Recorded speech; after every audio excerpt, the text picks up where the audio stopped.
ముఖ్యమంత్రి గారి నాయకత్వంలో బ్రహ్మాండంగా ఢిల్లీలోని జంతర్ మంతర్లో ఆమరణ దీక్షకు మొత్తం మంత్రివర్గం కూర్చోండి సార్, మేము అండగా ఉంటాం, మేము చుట్టూ కూర్చుంటాం, సత్యదాకా కూర్చోమనండి, మేము అండగా ఉంటాం, కేంద్రంతో కొట్లాడదాం, మొత్తం మంత్రివర్గం మంచిగా జంతర్ మంతర్లో కూర్చోండి, ఎమ్మెల్యేలు అందరం వస్తాం, ఎంపీలు అందరం వస్తాం, అందరం పోయి కూర్చుందాం, అంతూ చూసుకుందాం సార్. ఎందుకంటే ముఖ్యమంత్రి గారు ఈ మధ్యన ఒక్కసారి కాదు, రుణమాఫీ అంటే హరీష్ రావు దీక్ష చేయాలంటాడు, ఉద్యోగుల సమస్యలు నిరుద్యోగుల సమస్యలు అంటే నన్ను ఆమరణ దీక్ష చేయమంటాడు. అందుకే నేను అడుగుతా ఉన్నా సార్, మొత్తం కేబినెట్ కూర్చోండి, మేము అండగా నిలబడతాం, 1000 మంది వస్తాం, మీరు నిధులు తెచ్చుడో కేబినెట్ కు అంటే ఏం కావాలని నేను కోరుకోను సార్, ఆమరణ దీక్ష కూర్చోవాలని చెప్పి మనస్ఫూర్తిగా మీ కమిట్మెంట్ అభినందిస్తూ ధన్యవాదాలు.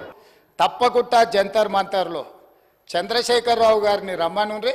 చంద్రశేఖరరావు గారు, నేను ప్రతిపక్ష నాయకుడిగా చంద్రశేఖరరావు గారు, సభాపక్ష నాయకుడిగా నేను తెలంగాణకు నిధులు తెచ్చుడో అవసరమైతే సచ్చుడో తేలుద్దాం, మేం సిద్ధం, తారీఖు పెట్టండి, చంద్రశేఖరరావుని తీసుకొని రండి.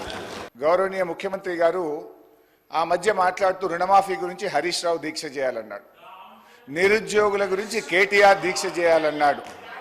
మరి అన్నీ మేమే చేస్తే నువ్వేం చేస్తావు? ఈ రాష్ట్ర సభా నాయకుడిగా ఎందుకంటే నన్ను వ్యక్తిగతంగా అన్నారు అధ్యక్ష, ఈరోజు నీకు అగ్గిపెట్టె దొరకలేదా అంటున్నాడు. మాది ఉద్యమ స్ఫూర్తి, మీలాగా ఆ రోజు రాజీనామా చేయమంటే తెలుగుదేశం పార్టీ తరఫున ఎమ్మెల్యేగా ఉండి రాజీనామా చేయకుండా పారిపోయినటువంటి చరిత్ర మీది. కేసీఆర్ గారిని రమ్మంటుండు, కేసీఆర్ గారు చావు నోట్లో తలబెట్టి కానే కాదనే తెలంగాణ తెచ్చిండు. కేసీఆర్ ఎందుకు? నువ్వు చేయి, నీకు 1000 మంది మేము రక్షణ కవచంగా ఉంటాం, మేమందరం ఎమ్మెల్యేలు వచ్చి నీ చుట్టూ ఉంటాం, నువ్వు మీ కేబినెట్ దీక్ష చేయండి.